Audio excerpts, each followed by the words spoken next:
മലബാറിൽ നിന്നുള്ള വാർത്തകൾ പറയാനായി സാനിയോ മനോമിയാണ് ചെയ്യുന്നത്. സാനിയോ, ഗുഡ് മോർണിംഗ്. ഞാൻ നമ്മുടെ വയനാട്ടിലേക്കൊക്കെ ഈ സമയത്ത് പോകുന്ന ആളുകൾ ഉണ്ടെങ്കിലേ ഒരു മുന്നറിയിപ്പ് എന്ന പോലെ ഒരു വിഷയം ഇപ്പൊ കേൾക്കുകയായിരുന്നു.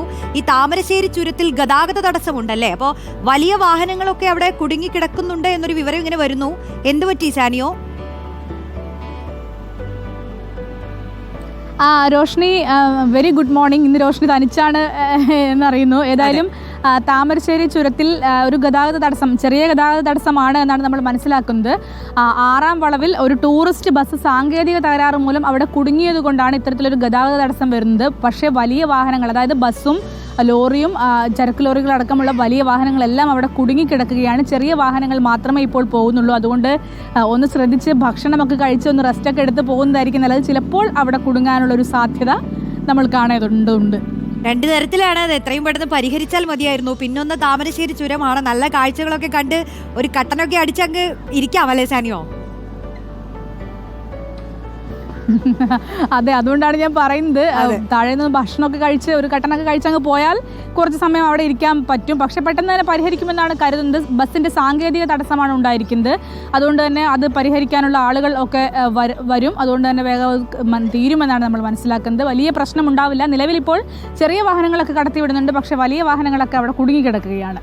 ഓക്കെ, അപ്പൊ നമുക്ക് മലപ്പുറത്ത് നിന്നുള്ളൊരു വാർത്തയിലേക്ക് വന്നാൽ, ഈ മലപ്പുറം വളാഞ്ചേരിയിൽ ലഹരി ഉപയോഗത്തിന് സിറിഞ്ച് പങ്കിട്ടവർക്ക് HIV ബാധ സ്ഥിരീകരിച്ചതിൽ കൂടുതൽ പരിശോധന നടത്തും ആരോഗ്യവകുപ്പ് എന്നാണ് മനസ്സിലാക്കുന്നത്. അപ്പൊ എന്താണ് അപ്ഡേറ്റുകൾ? കൂടുതൽ പരിശോധനകൾ നടത്തുമ്പോൾ ഒരു അപകടകരമായ രീതിയിലേക്ക് ഇത് മാറുമോ എന്നൊരു പേടിയുണ്ട്.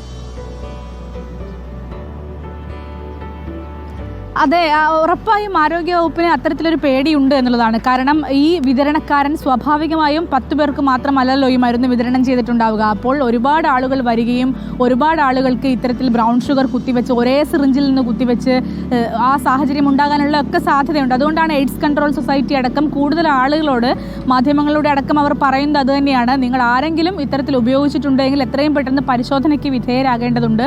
കാരണം HIV തുടക്കത്തിൽ തന്നെ അതിനുള്ള പ്രതിരോധങ്ങളൊക്കെ എടുക്കേണ്ടതുണ്ട്. ഇല്ലെങ്കിൽ വലിയ ഗുരുതരമായ എയ്ഡ്സ് പോലുള്ള അവസ്ഥകളിലേക്ക് മാറാനുള്ള സാധ്യതയുണ്ട്. അതുകൊണ്ട് എത്രയും പെട്ടെന്ന് പരിശോധനകളൊക്കെ നടത്തേണ്ടതുണ്ട് എന്നുള്ളതാണ് ആരോഗ്യവകുപ്പ് നൽകുന്ന മുൻകരുതൽ. കൂടുതൽ ആളുകളിൽ പരിശോധന നടത്തുമെന്നാണ് എയ്ഡ്സ് കൺട്രോൾ സൊസൈറ്റി അറിയിക്കുന്നത്. മാത്രവുമല്ല, ഈ സിറിഞ്ച് വിതരണം ചെയ്യുക എന്നൊരു പരിപാടി എയ്ഡ്സ് കൺട്രോൾ സൊസൈറ്റിക്കുണ്ട്. അത് എങ്ങനെയാണെന്ന് വെച്ചാൽ, ഒരു തരത്തിലും ലഹരിയിൽ നിന്ന് മുക്തരാവാത്ത ആളുകൾക്ക് തൽക്കാലത്തേക്ക് സിറിഞ്ച് കൊടുക്കുക, ശേഷം അവരെ ഡി അഡിക്ഷൻ സെൻ്ററിലൊക്കെ കൊണ്ടുപോവുക എന്നുള്ളതാണ് ആ പ്രവൃത്തി എന്ന് പറയുന്നത്. അത് തുടരുമെന്നാണ് മനസ്സിലാക്കുന്നത്. കൂടാതെ പോലീസും എക്സൈസും ഒക്കെ പ്രദേശത്ത് കൂടുതലായ പരിശോധന നടത്തുമെന്നും പറയുന്നുണ്ട്. ഏതായാലും സാഹചര്യം ഗുരുതരമാണ് എന്നുള്ളതിൽ യാതൊരു സംശയവുമില്ല. സംസ്ഥാനത്ത് പലപ്പോഴും 10 പേർക്കൊക്കെ ഈ അസുഖം ഒരു വർഷത്തിലൊക്കെ സ്ഥിരീകരിക്കാറുണ്ട്. അതായത് എങ്ങനെയെന്ന് വെച്ചാൽ സിറിഞ്ച് ഉപയോഗിക്കുന്നതിലൂടെ. പക്ഷേ ഒരു പ്രദേശത്ത് മാത്രം ഇത്രയധികം ആളുകൾക്ക് ഒരുമിച്ച് 2 മാസത്തിനുള്ളിൽ ഈ അസുഖം സ്ഥിരീകരിക്കുക എന്ന് പറയുന്നത് അങ്ങേയറ്റം ഗൗരവതരമായി തന്നെയാണ് ആരോഗ്യവകുപ്പ് കാണുന്നത്. യെസ്, മറ്റൊന്ന്, ഈ ലഹരിക്കെതിരെയുള്ള പോരാട്ടം അത് തുടരുകയാണ്. നമ്മൾ റിപ്പോർട്ടർ TVയും അതിന്റെ ക്യാമ്പയിൻ, ആ പോരാട്ടം തുടരുന്നുണ്ട്. കേരളം ഒന്നാകെയും അത്തരത്തിലുള്ള പോരാട്ടങ്ങൾ നടക്കുകയാണ്. ഇപ്പോൾ താമരശ്ശേരിയിൽ നിന്ന് കഴിഞ്ഞ കുറേ ദിവസമായി വരുന്ന വാർത്തകൾ എന്ന് പറയുന്നത് അത്ര നല്ലതൊന്നുമല്ല. ഈ ചുരം 4-ാം വളവിൽ മനുഷ്യമതിൽ തീർത്തുകൊണ്ട് ഇന്ന് പ്രതിഷേധമുണ്ടല്ലേ?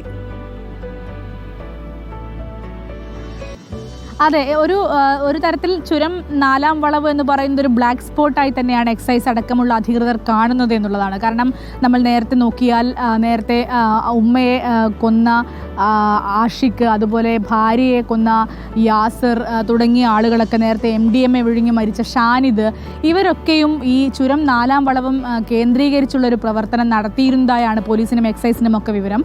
ആ സാഹചര്യത്തിൽ കൂടിയാണ് താമരശ്ശേരി നിവാസികളും അതുപോലെ രാഷ്ട്രീയ സാംസ്കാരിക പ്രമുഖരും എല്ലാവരും കൂടി 4-ാം വളവിൽ തന്നെ കേന്ദ്രീകരിച്ചുകൊണ്ട് അവിടെ ഒരു മനുഷ്യ മതിൽ തീർക്കുന്ന ഒരു സാഹചര്യത്തിലേക്ക് എത്തുന്നത്. നമ്മളടക്കം 2 തവണ താമരശ്ശേരിയിൽ നിന്നും ഈങ്ങാപ്പുഴയിൽ നിന്നുമൊക്കെ നമ്മളടക്കം അവിടെയൊക്കെ പ്രവർത്തനങ്ങൾ നടത്തുകയും വാഹന റാലികൾ അതുപോലെയൊക്കെയുള്ള പ്രവർത്തനങ്ങൾ നടത്തിയതാണ്. സ്വാഭാവികമായും ഈ പ്രശ്നം എക്സൈസ് അടക്കം നല്ല ഗുരുതരമായി തന്നെ കാണുന്നുണ്ട് 4-ാം വളവിനെ എന്നുള്ളതാണ്. അവിടെ ചില കടകൾ കേന്ദ്രീകരിച്ചൊക്കെ ഈ മയക്കുമരുന്ന് വ്യാപനം നടക്കുന്നുണ്ട് എന്ന് പറയപ്പെടുന്നുണ്ട്. ഏതായാലും അത് നമുക്കറിയില്ല. ഏതായാലും ആ കാര്യവുമായി ബന്ധപ്പെട്ടാണ് ഇപ്പോൾ 4-ാം വളവിൽ തന്നെ ഒരു മനുഷ്യമതിലിന് പ്രദേശവാസികളും അതുപോലെ രാഷ്ട്രീയ രംഗത്തുള്ളവരും സാംസ്കാരിക രംഗത്തുള്ളവരും ഒക്കെ നേതൃത്വം കൊടുക്കുന്നത്. ഓക്കെ, മറ്റൊന്ന് SSLC പരീക്ഷ കഴിഞ്ഞു, കുട്ടികളൊക്കെ ഹാപ്പിയായി അവധിക്കാലത്തിലേക്ക് കടന്നു. പക്ഷേ ഈ SSLC പരീക്ഷയിലെ ക്രമക്കേടെന്ന ആക്ഷേപം കഴിഞ്ഞ ദിവസമൊക്കെ ചർച്ചയാണ്. അപ്പോൾ വില്യാപ്പള്ളി MJ സ്കൂൾ അധികൃതരുടെ വിശദീകരണം അത് ഇന്നുണ്ടാകുമെന്ന് അറിയുന്നു.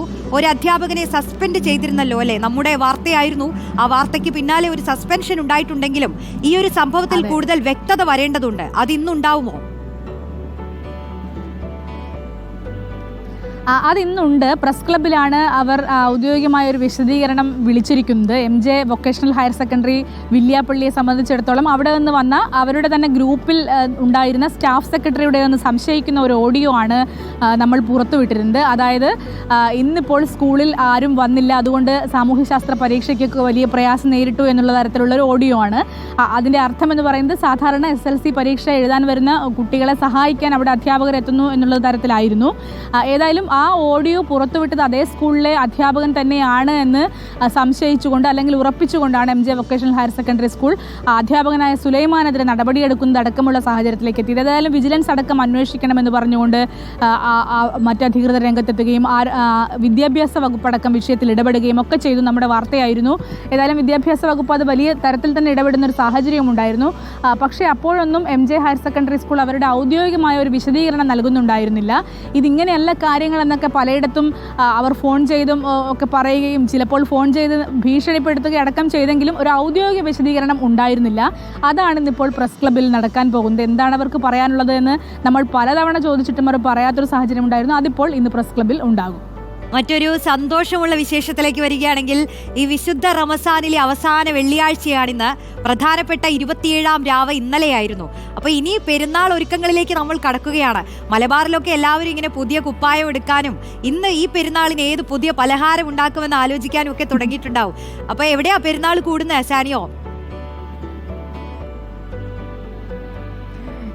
എവിടെയെങ്കിലും പെരുന്നാൾ കൂടണം എന്നുള്ളതാണ്. ഏതായാലും പെരുന്നാളിന് നിരവധിയായ സുഹൃത്തുക്കൾ അവരുടെ വീടുകളിലേക്ക് എത്തണമെന്ന് പറഞ്ഞ് ക്ഷണിച്ചിട്ടുണ്ട്. അതിൻ്റെ ഒരു സന്തോഷമുണ്ട്. കാരണം പെരുന്നാൾ ബിരിയാണിയൊക്കെ കഴിക്കാം, നിറയെ ഭക്ഷണം കഴിക്കാം, അതുപോലെ പലതരത്തിലുള്ള ഭക്ഷണമുണ്ട്. അതിൻ്റെയൊക്കെ ഒരു സന്തോഷത്തിലാണ്. ഏതായാലും ഇന്നലെയായിരുന്നു ആ 27ാം രാവ് എന്നുള്ളതാണ്. മാത്രമല്ല അവസാന 10 വിശ്വാസികളെ സംബന്ധിച്ചിടത്തോളം ഏറ്റവും പ്രധാനപ്പെട്ട ഒന്നാണ്. കാരണം എല്ലാ തരത്തിലുള്ള പാപങ്ങളും ഒഴിവാക്കാൻ വേണ്ടി ഈ അവസാന 10-ൽ വളരെയധികം വളരെ പ്രാർത്ഥിക്കുന്ന ഒരു ദിവസങ്ങളാണ് വരുന്നത് എന്നുള്ളതാണ്. ആ സമയത്ത് തന്നെയാണ് ഇന്നിപ്പോൾ അവസാന വെള്ളിയാഴ്ചയും എത്തുന്നത്.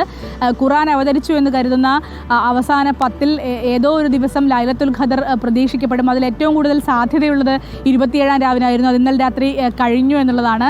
27ാം രാവിൽ ചെയ്യുന്ന പുണ്യപ്രവൃത്തികൾക്ക് മാസങ്ങളോളം ചെയ്യുന്ന പുണ്യപ്രവൃത്തികളെക്കാൾ വിലയുണ്ട് എന്നുള്ളതാണ്. ഏതായാലും വിശ്വാസികളെ സംബന്ധിച്ചിടത്തോളം അങ്ങേയറ്റം പ്രതീക്ഷാദായകമായ അല്ലെങ്കിൽ അങ്ങേയറ്റം സന്തോഷഭരിതമായ അവസാന വെള്ളിയാഴ്ചയാണ് ഇന്ന്. ഇപ്പോൾ 30-നോ 31-നോ ഒക്കെ പെരുന്നാൾ ഉണ്ടാകുമെന്ന് പ്രതീക്ഷിക്കപ്പെടുന്നു. ഏതായാലും മലബാർ മേഖലയിൽ മാത്രമല്ല കേരളം എമ്പാടുമുള്ള വിശ്വാസികൾ, ലോകമെമ്പാടുമുള്ള വിശ്വാസികൾ കാത്തിരിക്കുന്ന ഒരു ദിവസം കൂടിയാണ് ഇന്ന്.